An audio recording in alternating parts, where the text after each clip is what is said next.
극우화를 경계하는 한국 교회와 성도들의 시국 선언문 발표를 주도하신 분이죠. 하나복 네트워크 대표이시자 나들목교회 전 담임이셨던 김영근 목사님 초대했습니다. 목사님 안녕하세요. 네, 안녕하세요. 예. 음, 나들목교회는 지금 이 시국에 교회 갈등이 없습니까? 어떻습니까? 나들목 교회는 갈등이 없죠. 왜냐면 오랫동안 이런 정치적인 이슈들을 토론하고 또 같이 이야기하고 기도하고 해오던 그런 역량이라고 그럴까요? 그런 역량이 있어서 이런 문제로 인해서 별로 혼란스럽지 않습니다. 예. 최근에 SNS상에 극우화를 경계하는 한국 교회와 그리스도인에게 드리는 글, 이 글이 자주 보이더라고요. 네. 이 목사님이 이 글을 이렇게 알리는데 좀 이렇게 주도적으로 나서고 계신데 어떤 건가요, 이 글?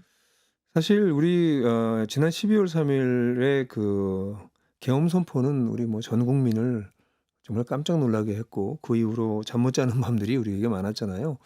근데 그 당시에는 이 문제가 이제 심각하다라는 걸 전 국민들이 이제 다 인식했고요. 네. 또 여기저기서 좋은 소리들이 많이 나와서 큰 문제가 없었는데 이게 점점 길어지면서 문제가 복잡해지고 혼란스러워지는 상황이 됐고요. 이런 와중에서 제가 같이 이렇게 한국 교회를 좀 새롭게 하자. 그 대안을 찾아보자. 그래서 같이 공부하고 있는 목회자들이 좀 계셨어요. 그런 목회자들하고 이야기하다가 이제는 좀 소리를 내야 되지 않겠냐. 이게 극우화되신 분들이 광장에서 내는 소리가 한국교회를 대표하는 것처럼 보여지고 있기 때문에 누구보다 그리스도인들이 혼란스러운 것 같다. 네. 그래서 여러분 이 제목을 보시면 알겠지만 이게 한국 사회에다가 얘기하는 게 아니라 극우화를 경계하는 한국교회와 그리스도인들에게 드리는 글. 그래서 내부용인 거죠. 교회와 그리스도인들에게 우리가 중심을 잘 잡아야 된다라는 취지로 이야기를 하게 된 것이죠. 예. 그렇다면 이 글은 뭐 이렇게 이 글에 동의하는 분들을 뭐 모으자는 거예요? 어떤 취지인 거예요? 그래서 사실 이런 생각을 하는 분들이 많을 것 같다고 생각했어요. 아니 많다기보단 꽤 있으실 거다. 근데 이것을 뭐 기자회견을 한다거나 뭐 보도 자료를 뿌린다거나 이런 방식 말고 우리 몇몇 사람들이 이 선언문을 만들었기 때문에 그분들이 SNS에 올리고 그래서 SNS에서 여기 동의하는 사람들이 이걸 퍼날라서 동의하게 하는 방식을 취해 보자. 그래서 우리가 이런 걸 통해서 무슨 정치 세력화를 하겠다거나 정치적인 저항에서 소리를 내겠다는 게 아니었기 때문에 그런 방식을 썼는데 이틀 만에 저희가 1차 서명 마감을 이틀 만에 했는데 이틀 만에 꽤 많은 분들이 서명을 하시고 많은 교회도 단체도 동참을 하셔서 깜짝 놀라기도 했습니다. 예. 우리가 가지고 있는 신앙이 추구하는 방향은 이것이다라고 하는 걸 스스로 다짐해 보는 그런 글들을 함께 나누면서 그런 음. 생각들을 좀 확산시켜 보자 이런 차원이군요. 그렇죠. 예. 지금 우리 개신교가 원래 추구하고 믿고 있었던 내용들의 기초에서 현 시국을 어떤 면에서 상식적으로 판단할 수 있는 문제인데 이걸 신앙이라고 하는 이름으로 다르게 해석하고 이런 위기감을 계속해서 조성시키는 이런 것은 결코 옳지 않다. 그렇다면 어떤 자세를 취하는 것이 우리에게 필요할 것인가라는 이런 내용을 나눈 것이죠. 예. 일종의 시국 선언문인데 첫 시작이 참회의 내용이더군요. 네. 교회가 빛과 소금의 역할을 하지 못했고 음. 침묵과 무관심으로 일관했다. 이렇게 음. 시작을 하던데 이건 어떤 음. 얘기인가요? 뭐 한국 교회사를 보면 초대교회에 정말 아름다운 유산이 많거든요. 한국의 어떤 근대화의 주역이 기독교였죠. 그래서 그 유산은 셀 수 없을 정도로 많았는데 세월이 지나면서 이런 빛과 소금의 역할을 점점 한국 교회가 놓치기 시작했습니다. 그리고 교회 안으로 교회 부흥이라는 이름 하에 세상에 대한 이런 책임들과 역할을 점점 놓치게 됐죠. 그래서 그런 면에서 그뿐만 아니라 정치적인 현안들이 있었을 때는 70 년대 80 년대에는 정교 분리라는 이름을 내세워서 침묵으로 일관했고요. 네. 그다음에 민주화가 되고 난 다음엔 또 오히려 광장에 나가서 큰 소리를 내기 시작하는 이런 이율배반적인 모습을 냈죠. 이런 과정에서 교회들이 침묵하거나 무관심하면서 교회가 마땅히 감당해야 될 역할들을 방기해 버린 것이 우리 한국의 현대사의 아주 부끄러운 모습이기 때문에 그걸 간단하게 그렇게 요약했다고 할 수 있겠습니다. 예. 정의를 추구하는 대신 개인의 성공만 바랐고 신앙생활을 교회 안으로만 국한했다. 이런 고백도 있습니다. 이건 아무래도 한국 교회가 오랫동안 이제 반성의 목소리를 내왔던 기복주의 신앙에 대한 부분, 또 신앙생활 전반에 대한 성찰의 내용을 담고 있는 것 같은데 한국 교회에 대한 어떤 문제 의식을 여기 반영한 건가요? 사실 이게 뭐 짧은 너무 인제 그 짧은 표현 가운데 사실 많은 고민이 들어가 있습니다. 예.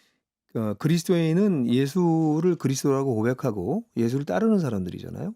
근데 그리스도라고 하는 단어가 헬라어인데 그 히브리어는 메시아입니다. 그 예수 메시아를 따르는 사람들인 것이죠.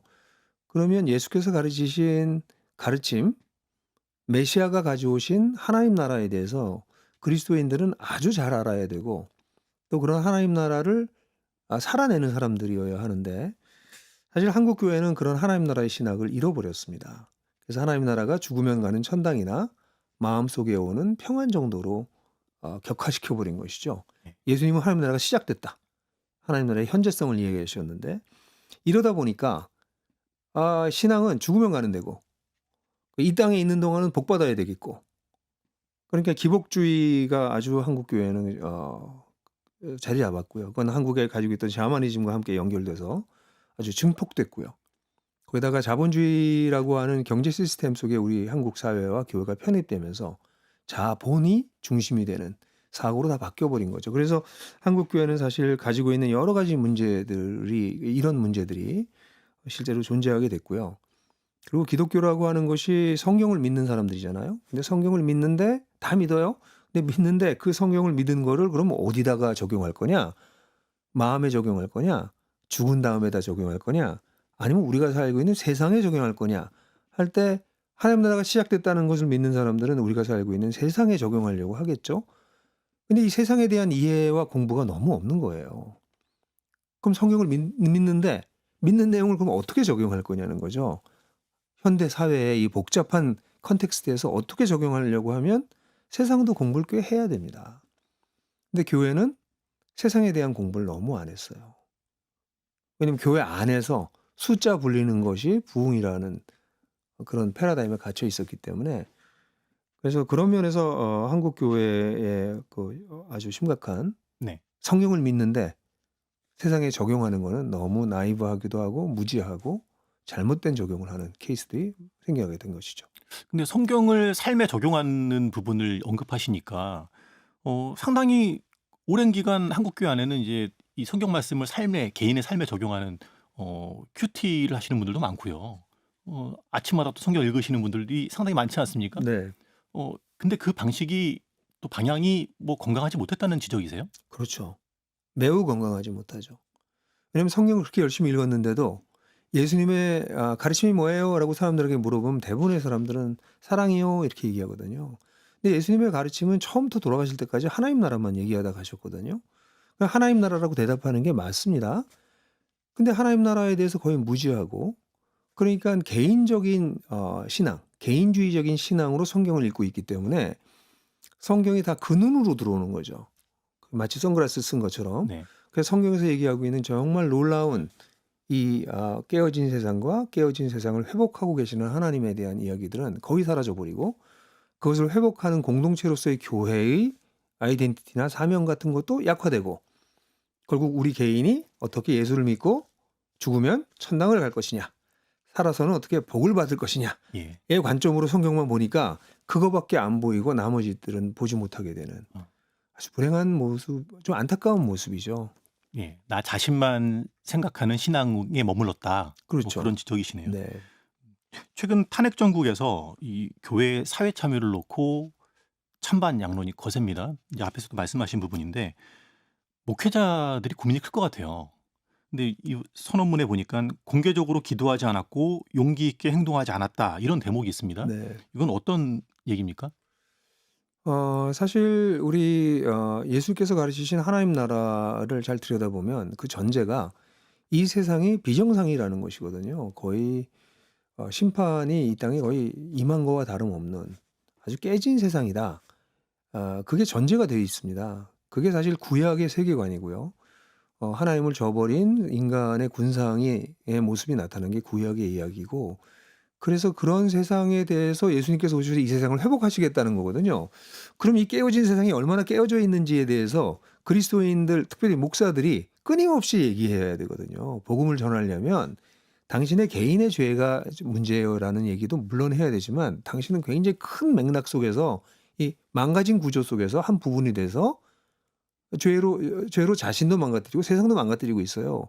라는 이야기를 해야 되는데, 이 세상이 망가졌다는 것을 경제적으로나 정치적으로나 또는 생태적으로나 이런 이야기를 하는 거는 돌들이 일어나서 외치고 있는 거죠. 그리스도인들이 했어야 되는 일인데 이 일은 아무도 안 하고, 오히려 인문사회과학자들이 이 이슈를 계속해서 문제 제기를 해왔습니다. 그러니까 그리스도인들은 침묵했을 뿐만 아니라 공부도 안 했어요. 이 깨어진 세상이 얼마나 망가져 있는지에 대해서 공부도 안 한 상태예요. 그럼 뭘 기도하겠어요? 개인의 영혼의 안정과 위로와 평화와 개인적인 복락만을 위해서 기도하게 되는 것이죠. 그래서 불행하게도 한국의 그리스도인들이 이렇게 당연히 그렇게 되면 행동도 없죠. 그러니까 기도도 하지 않았고 행동도 하지 않았고. 근데 그 근본적인 원인은 사실 신학에 있습니다. 성경을 어떻게 볼 것이냐. 성경 예수께서 그렇게 강조한 하나님 나라를 어떻게 이해할 거냐. 거기에 저는 핵심이 있다고 생각을 합니다. 예. 근데 우리가 이제 신앙생활을 하다 보면 네. 어 개인이 이제 성경 말씀을 묵상하고 삶에 적용하는 부분도 이제 크겠지만, 음흠. 주로 이제 주일에 목사님들이 전하시는 설교 메시지, 음. 그 메시지를 듣고 또 살아가는 어떤 이 삶의 방향이라든가 네. 또 개인의 다짐도 하지 않겠습니까? 근데 이제 설교를 듣다 보면 이게 내용이 정치 권력이나 경제 권력에 기대는 메시지인가, 뭐 그렇게 들릴 때도 있고요. 또 어떨 때는 이게 바른 사회, 올바른 음. 하나님의 나라를 선포하는 메시지인가. 이제 듣는 분들은 메시지에 따라서 좀 판단이 안 될 때가 있어요. 물론 음. 이제 설교를 판단한다는 표현 자체도 좀 음. 거부감을 느끼시는 분들도 있을 것 같기도 음. 한데, 목회자는 어디에 중거를 두고 설교를 해야 한다고 생각하시는지 목사님 말씀을 좀 듣고 싶네요. 목회자요. 예예. 아까도 말씀드렸지만 그 성경은 청중이 있습니다. 성경이 쓰여졌던 것은 그냥 이 진공 상태에 쓰여진 것이 아니라 그 시대와 역사와 문화적인 환경 속에 있는 어떤 집단에게 쓰여진 거거든요. 그래서 성경을 받은 사람, 그때 읽었던 사람, 들었던 사람들에게 전해진 메시지가 있습니다. 그 메시지를 1차적으로 이해하는 것이 목사님들이 해야 될 일입니다. 그때 뭘 의미했는가. 근데 그게 그때 의미했던 거거든요. 네. 그러면 그와 상당히 유사하기도 하고 다르기도 한 현대라고 하는 컨텍스트에 이걸 어떻게 적용할 거냐. 이게 목사님들이 해야 될 일 중에 하나죠. 이건 사실은 목사만 하는 일은 아니에요. 근데 지금 목회자는 그 일들을 하도록 특별하게 훈련받은 사람들이기 때문에 한쪽으로는 성경을, 또 한쪽으로는 세상에 대해서 전문가가 돼서 뭐 존 스타트는 그런 말을 했어요. 둘 사이에 다리를 놓는 역할을 하는 것이 목회자다, 설교자다, 그런 이야기를 한 고전적인 이야기도 있는데, 이 두 가지를 다 잡아야 되는 거겠죠. 예. 전하는 분은 그렇고 듣는 성도들은 이걸 어떻게 구별해야 될까요? 이게 각자 처해 있는 상황에 따라서 이 똑같은 설교도 달리 들리기도 하잖아요. 네, 좋은 얘기 하셨어요. 조금 전에 목사님의 설교를 판단하면 안 되지 않냐, 뭐 이런 얘기를 하시면서 그 내면에 있는 두려움, 예. 기름 부음을 받은 자들에 대한 두려움이 약간 느껴졌는데, 예예. 설교는 판단하는 건 아니지만요, 분별해야 됩니다. 사도행전에 보면 베레아 사람들이 데살로니가 사람들보다 더 신사적이어서 말씀이 그러한가요? 날마다 상고하더라 이랬거든요. 그러니까 바울의 설교를 듣고선 그러한가 하여 날마다 상고했다, 이런 표현이 나오잖아요. 그게 그리스도인입니다. 사실 교회는, 개신교는 천주교하고 아주 다른 거가 모든 신자가 제사장이다. 그걸 만인 제사장이라고도 하고 정확하게는 전신자 제사장이라고 표현하는 게 맞는데, 네. 모두가 제사장이에요. 제사장이라는 얘기는 하나님과 우리 사이에 매개하는 중간에 존재가 없다는 겁니다. 사제나 샤만이나 이런 존재가 별로 필요하지 않다는 거예요. 그러니까 직접 본인이 하나님의 뜻을 분별하는 것이 그리스도인들에게 주어진 사명이고 특권입니다. 네. 그리고 오늘날 그리스도인들은 다 글을 읽어요. 수많은 자료를 섭렵할 수 있습니다. 그리고 세상에 대해서는 오히려 목회자보다 더 전문이에요. 자기들이 거기서 살고 있기 때문에.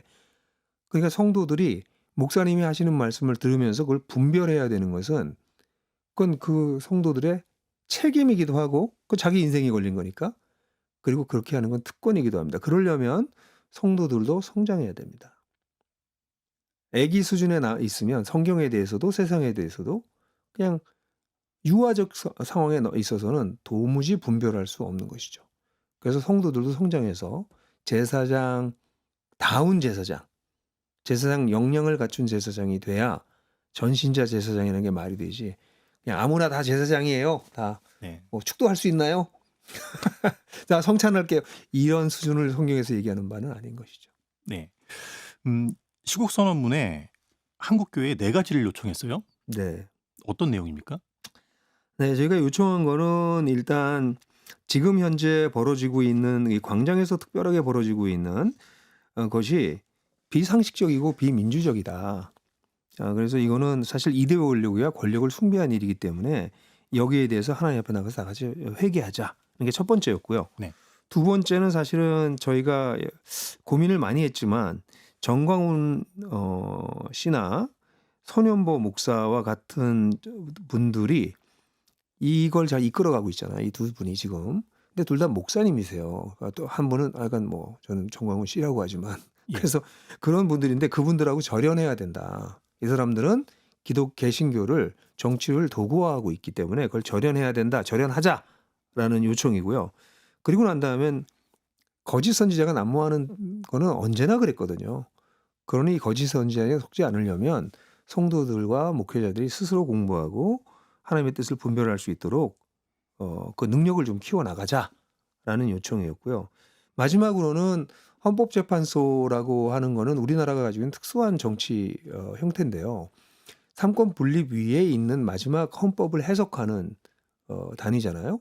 그러면 이 헌법재판소가 어떤 면에서 한국의 헌정 질서에 굉장히 중요한 역할을 할 수밖에 없는 거고 한계가 있지만 모든 시스템은 한계가 있잖아요. 그래서 한국의 민주주의도 한계가 있지만 헌재라고 하는 굉장히 중요한 의사결정을 하는 기구를 만들어 놨고 삼권 분립에 의해서 3명씩을 이렇게 추천하게 만들어 놨다면 여기서 내오는 결정은 받아들이지 않는다면 한국이라고 하는 사회를 그냥 무너뜨리겠다는 거거든요. 이건 그냥 상식적인 얘기긴 해요. 그러니까 헌재 결정이 어떻게 나오든 그것을 좀 조용히 기다리고 그 결과에 승복하고 근데 그 이후에 제가 볼 때는 조용해지지 않을 것 같습니다. 그 이후가 오히려 저는 걱정하고 있습니다. 그 이후에 일어나가는 혼란스러운 상황에서 부하내동하지 말고 정의의 편에서 대한민국의 민주주의를 지키는 걸 위해서 기도하자. 이렇게 4가지를 우리 요청했죠. 예. 광장에서 정치적 목소리를 내시는 분들에 대해서 절연하자 뭐 이런 내용이 있는데 근데 문제는 이제 한국 교회가 오랜 기간 논란이 되어 왔던 정강훈에 대해서는 이단 규정을 못 하고 있지 않습니까? 어떤 배경이 있다고 보세요? 사실 이거는 긴 역사를 돌아보지 않을 수가 없어요. 사실은 우리 한국의 이 지금 현대사의 이 혼란스러운 부분은 한국의 해방 전후를 어떻게 인식하느냐에 따라 다르거든요. 그래서 뭐 제가 이해하는 대로 짧게만 말씀드리면 우리 일제 강점기에 그 친일을 했던 교회뿐 아니라 한국에 있는 수많은 인사들에 대해서 우리 한국 남한 정부는 뭐 북도 마찬가지였지만 잘 정리를 못했어요. 그래서 친일파들이 그대로 다 동원됐거든요. 근데 친일파들이 다시 등용되면서 이 친일파들이 살아남기 위해서 한 방법 중에 하나가 사회주의자들, 공산주의자들을 박멸하는 입장에 섰습니다. 특별히 북쪽에서 내려온 그리스도인들은 더더욱 피해를 받았기 때문에 그래서 이 반공주의와 친일주의가 이제 섞였죠. 그래서 그렇게 된 그런 개신교가 지금까지 온 것입니다. 그러니까 이런 반공주의, 그러니까 특별히 공산주의에 대한 두려움 이런 게 그리스도인들 가운데 특별히 나이 든 그리스도인들 가운데 거의 정서적인 각인처럼 있어요. 그분들한테는. 네. 그분들은 실제로 경험을 했거든요. 네. 그러니까 이런 거를 이 극우 선동을 하는 정치 세력들이 이용하는 거죠. 근데 그걸 아주 정광훈이나 손원보 같은 사람들은 너무 잘 활용하고 있는 거죠. 그래서 교회 내에서도 이 사람이 이단성이 있음에도 불구하고 대한민국을 지키려면 공산주의로부터 이 나라를 지켜야 된다. 라는 생각이 너무 강력하다 보니까 흠결이 있어도 이 사람들이 앞에 나가서 저렇게 해 주는 게 사실은 고맙다라는 생각을 하는 분들까지 계신 것 같아요. 그러니까 교회 내에서는 이분들하고 절연을 못 하는 거죠. 뭐 그 외에 한국 교회가 가지고 있는 여러 가지 도덕적으로 옳지 못한 여러 가지 것들이 여기 다 섞여 있긴 한데 그런 것을 제외하더라도 지금 이 이슈가 가장 큰 역사적인 그 뿌리가 된 것이 아닐까 그렇게 생각을 합니다. 예. 또 다른 한 분인 손현보 목사의 경우는 이제 예장 고신총회 소속이잖아요. 고신총회로 하여금 이분을 파면하라 이런 촉구의 목소리를 내고 있는데 왜 이런 주장을 하고 있습니까? 사실 고신 내부에서 이 얘기가 이미 나오고 논의가 되고 있는 걸로 알고 있고요. 네. 이게 이제 어떻게 진전될지는 모르겠습니다만 그런데 손현보 목사는 사실 세이브 코리아라고 하는 거를 하면서 예배를 정치 선동장으로 만들었어요. 그러니까 워낙 본인의 교회에서도 설교한 내용을 보면 정치가의 이름들을 실제로 얘기하고 거의 제거해야 된다. 뭐 아주 정치가들 이름을 지목해서 얘기할 정도거든요. 그러니까 이미 정도를 넘어섰죠. 상당히 넘어섰을 뿐만 아니라 이분들은 어떻게 보면은 미국의 극우적 보수주의자들과 어떤 연대를 하려고 하나라는 의심을 갖게 하는 언행을 계속하고 있습니다. 세이브 코리아라고 하는 말은 사실은 미국의 마가라고 하죠. Make America Great Again 이라고 하는 거를 얘기하는 우파 정치인들을 지지하는 보수주의자들이 쓰는 Save America, Save USA 쓸 때 쓰는 말이고요. Stop the Steal이라고 하는 것도 역시 미국 정치판에서 쓰는 것들이거든요. 근데 그걸 그대로 차용해서 갖다 쓰는 걸 보면서 이건 굉장히 위험한.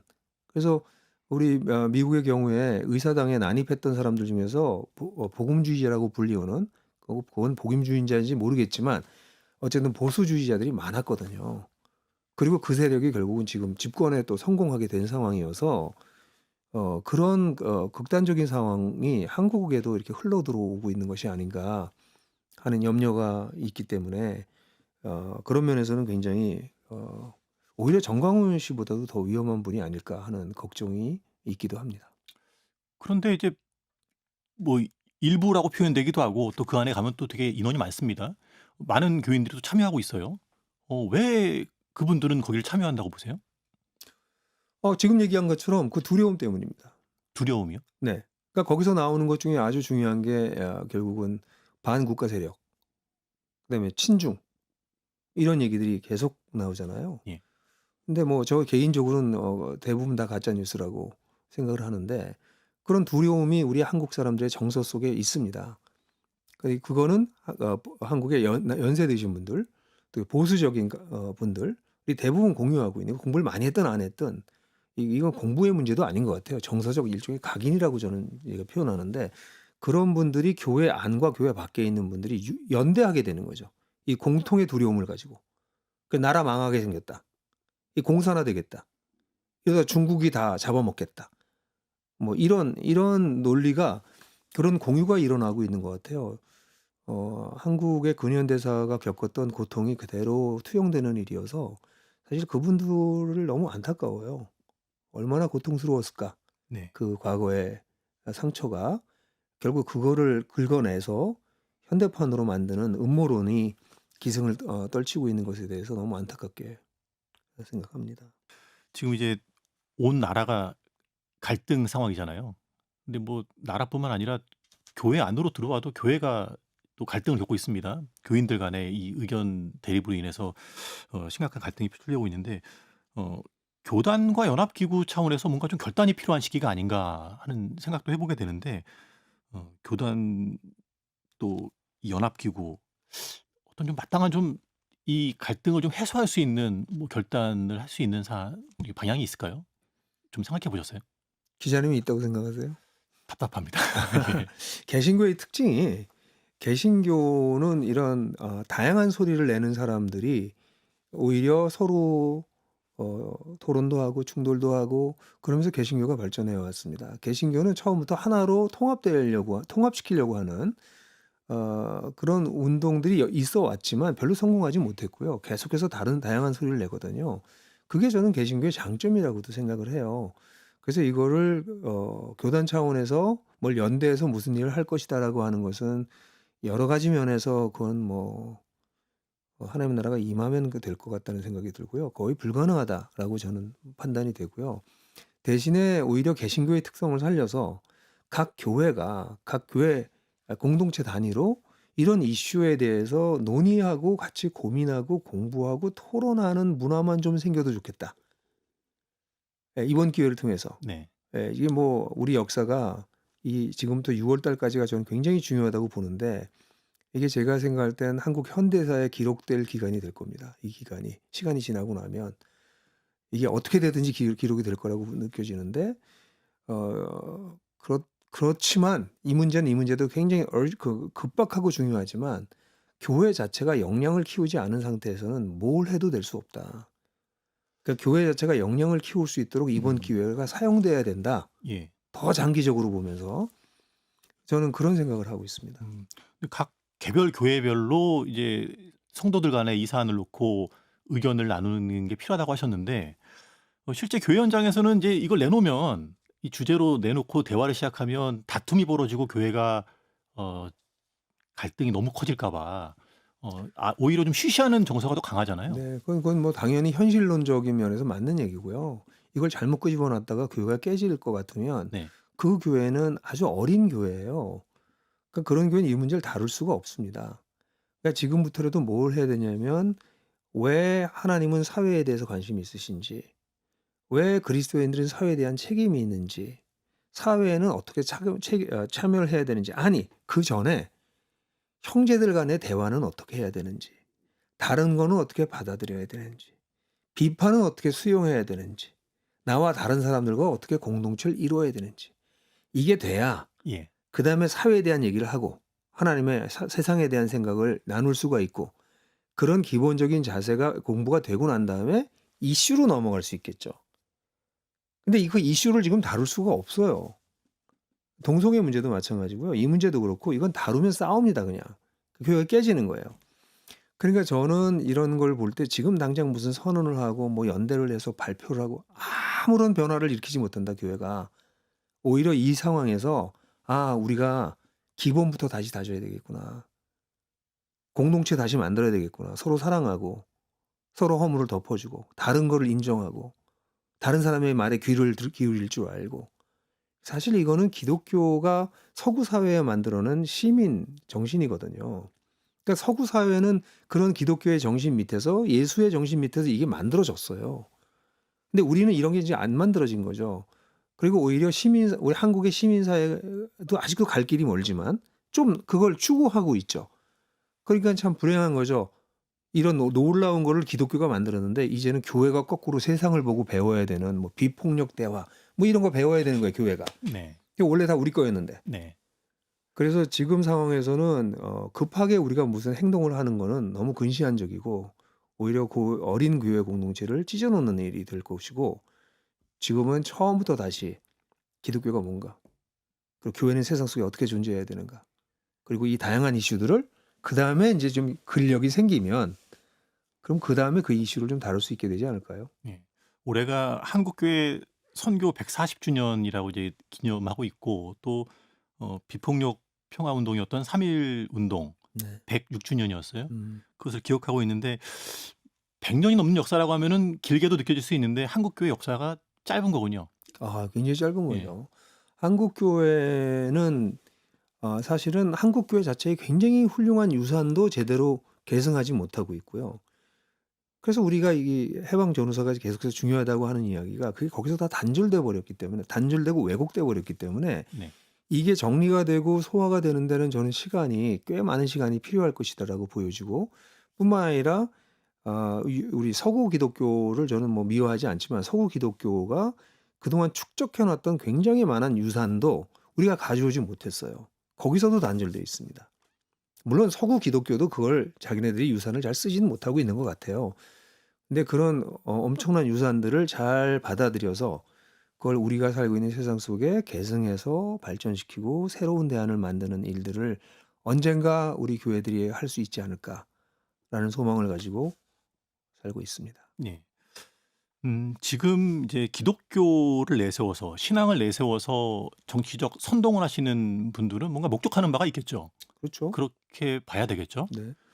우리가 성경을 통해서 이런 흐름에 대해서 좀 교훈으로 새길 만한 그 지점이 있을까요? 전 성경이 가득하다고 봐요.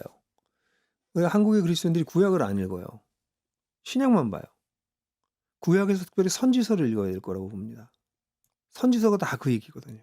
거짓 선지자들과 싸우고 있는 선지자들. 그래서 매 맞고 쫓겨가고 감옥에 갇히고 그랬던 고생하고 있는 수많은 선지자들이 거기 있거든. 눈물을 계속 흘리고 있는 네. 선지자들이 있잖아요. 그래서 저는 성경에 이게 너무 가득하다고 생각해서 예. 그래서 구약의 선지서로 가셔서 그 큰 책이 어려우면 예. 아모스서, 요엘서, 호세아서, 요엘서, 아모스서만 좀 읽으셔도 좋겠다. 그런 생각을 합니다.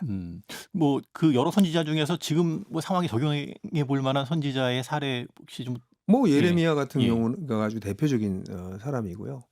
뭐 예레미야는 그 삶이 또 여러 가지 전기적 요소들이 성경에 기록되어 있기 때문에 그걸 재구성하기가 굉장히 좋고요. 예. 그리고 소선지서의 아주 대표적인 그 선지서의 사상을 집약해 놨다고 할 수 있는 호세아서, 영적 간음을 얘기하고 있는 호세아서, 주님의 날을 얘기하고 있는 요엘서, 그리고 난 다음에 사회 정의를 얘기하고 있는 아모스서. 요 세 가지가 사실 소선지서의 굉장히 중요한 그 톤을 딱 놓는 책이거든요. 앞에 세 개가. 네. 그래서 그 세 권을 오히려 짧으니까 각 권을 열심히 읽으시고 공부하면 그런 시각이 자연스럽게 생겨나지 않을까 네. 생각합니다. 근데 이제 극우적인 목소리를 내시는 분들 중에는 구약 성경에 고레스 왕 언급하시는 분들이 있어요. 네. 하나님을 몰랐지만 음. 이스라엘 민족을 해방시켰던 음. 그래서 지금 그 정치 현실의 그 사례를 적용해서 또 네. 정당화하려는 분들이 있지 않습니까? 그게 그렇죠. 하나님 쓰시죠. 예. 근데 그건 하나님이 쓰시는 거지 그 목사님들이 그걸 저분이 고레스다라고 얘기할 수는 없죠. 하나님은 쓰실 수 있으시죠. 사실 그 논리가 네. 미국에서 트럼프가 수많은 흠결이 있음에도 불구하고 하나님이 쓰시는 사람이라고 인정한 그 사건이 미국 지금 최근에 있었어요. 그러니까 얼마 전에. 그러니까 뭐 한 4-5년 전에. 그래서 미국의 보수주의자들이 이 트럼프가 문제가 많은데도 불구하고 네. 하나님이 쓰신다. 이런 논리를 전개했거든요. 그 똑같은 걸 그대로 여기서 하고 있는 건데 하나님은 고레스만 아니라 당나귀도 쓰시죠. 근데 그건 하나님이 쓰시는 거지. 그걸 우리가 어떻게 합니까? 예. 무리하게 적용하는 것은 주의해야겠다. 하면 안 되죠. 예. 네. 지금 한국 교회가 현재 닥쳐 있는 이런 문제들을 극복하지 못하면 어떻게 될까요? 지금도 뭐 이 교회 신뢰도는 많이 지금 떨어져 있고요. 지금 전도가 안 된다는 또 현장 교회들의 아우성이 있습니다. 저는 그냥 사회학적으로 이걸 예측해 보면 코로나 이후로 한국 교회가 코로나 끝나고 2022년서부터 2012년서부터 시작해서 코로나가 지나고 나는 2022년까지 개신교인이 뭐 거의 한 350만이 줄었거든요. 근데 그걸대로 얘기하면 앞으로 10년 정도 내에 또다시 한 300만이 준다고 볼 수 있습니다. 수학적으로 이걸 프로젝션을 하면 그 여러 가지 연구들이 나오지만 10년 만에 10%대로 떨어질 거냐, 15년이나 20년 만에 떨어질 거냐는 그거의 차이지 한국 교회는 10%대로 떨어진다라고 하는 거는 사회학적으로는 예측되고 있는 겁니다. 그것도 노령화된 10%예요. 그러니까 한국 교회는 이제 지금 현재로서는 어떻게 봐도 소망이 별로 없다. 사회학적으로 보면. 근데 하나님이 그 사이에 어떤 일을 하실지는 모르겠다. 특별한 부흥을 일으키실지는 모르겠으나 지금까지 얘기했던 방식으로는 절대 될 것 같아 보이진 않아요. 그래서 저는 사실 이번에 이런 시국에 대한 이야기를 그리스도인들과 교회에 한 이유는 뭐냐면 저는 이제 한국의 교회의 쇠퇴기를 피할 수 없다고 보여지고 당분간 대형 교회들이 좀 유지가 될 겁니다만 15년에서 20년을 넘어가지 못할 거라고 보여지고 결국은 한국의 교회는 상당히 많은 부분이 이 제도 교회들이 무너질 수밖에 없는 그리고 그중에서 일부 정말 건강한 교회들이 살아남고 그다음에 여전히 종교 상품을 만들어서 파는 그런 교회도 남지만 그런 교회들은 점점 세력을 잃을 거라고 보여지고 그렇다면 지금 이런 정말 역량 갖춘 제사장들이 세워진다면 훗날을 기약할 수 있겠다. 그 남은 자들을 키워야 된다. 남은 자들이 세워져야 된다. 그래서 이런 상황을 분별할 줄 알고 기도하고 행동할 수 있는 그런 개인과 공동체들이 세워지지 않으면 한국 교회는 정말 서구의 교회들이 몰락했던 것보다 더 빠른 속도로 마이너리티로 전락할 걸로 보여집니다. 음. 기독교인에게는 영혼 구원이 무엇보다 중요하다는 인식들이 있는데 그 지금 말씀하신 걸 적용하면 단 한 영혼을 구하기도 어려워지는 상황으로 갈 수 있다는 말씀이에요. 그렇죠. 그렇지만 반대로 예. 현대인들이 계속해서 뭐 이런 말들이 있잖아요. NRBS, Not Religious but Spiritual. 난 종교적이지 않지만 영적이고 싶어. 이게 현대인들의 특징이거든요. 네. 그래서 그리스도인들이 진짜 가짜가 아닌 오센틱, 진짜 기독교를 살아내면 그 살아내는 걸 보고 지금도 회심이 계속 일어납니다. 저는 그런 회심을 지금도 계속 보고 있고요. 하나님은 지금도 살아계신다고 저는 정말 믿거든요. 그래서 하나님이 살아계신 것 중에서 가장 큰 특징이 하나님을 모르던 사람들이 하나님을 믿고 인생이 바뀌는 건데 그 일은 지금도 일어나고 있어요. 곳곳에서. 그래서 그런 사람들이 잘 예수님의 가르침을 잘 배우고 익혀서 역량 있는 그리스도인들이 되는 일이 저는 가능하다고 보고, 아니 가능한 게 아니라 그게 아니면 기독교는 소망이 없는 거죠. 예. 그래서 저는 절망 가운데 결코 우리가 그 소망을 놓을 수 없다. 그렇게 생각하고 있습니다. 예. 많은 교회와 성도들이 혼란 속에 있습니다.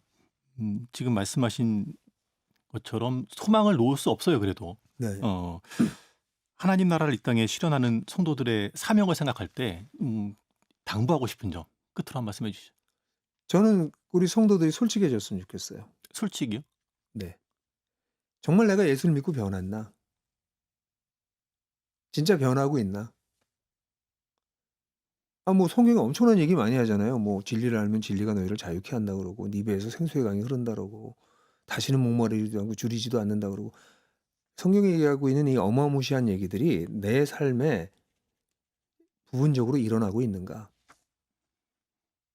교회는 열심히 가서 봉사하는데 내 부부 관계는, 내 아이와의 관계는, 내가 세상에서 일터에서 사람들과 맺는 관계는 그게 별로 건강하지도 않고 성숙하지도 않다면 그럼 기독교는 작동 안 하고 있는 거죠. 전 그런 질문을 많이 해요. Does it work? 작동하고 있습니까? 기독교 신앙은 작동하도록 되어 있습니다. 전 그래서 기독교를, 예수님을 좋아하거든요. 예수님의 가르침이 진짜 대단한 그 작동력을 가지고 있는데, 그러니까 솔직하게 목사님들도 성도들도 Does it work? 진짜 내 삶을 변화시켜? 그리고 나로 인해서 딴 사람이 변해? 근데 딴 사람도 안 변하고 나도 안 변한다. 그건 좀 이상한 거 아니에요? 그래서 솔직하게 질문하는 것이 필요하겠다. 그러면 어쩌면 문제점을 발견할 수 있을지 몰라요. 그러면 답도 찾을 가능성이 커지죠. 네. 각자의 삶에 솔직한가? 나는 솔직한가? 한번 생각해보는 시간 됐으면 좋겠습니다. 예, 목사님 오늘 말씀 감사합니다. 네, 감사합니다.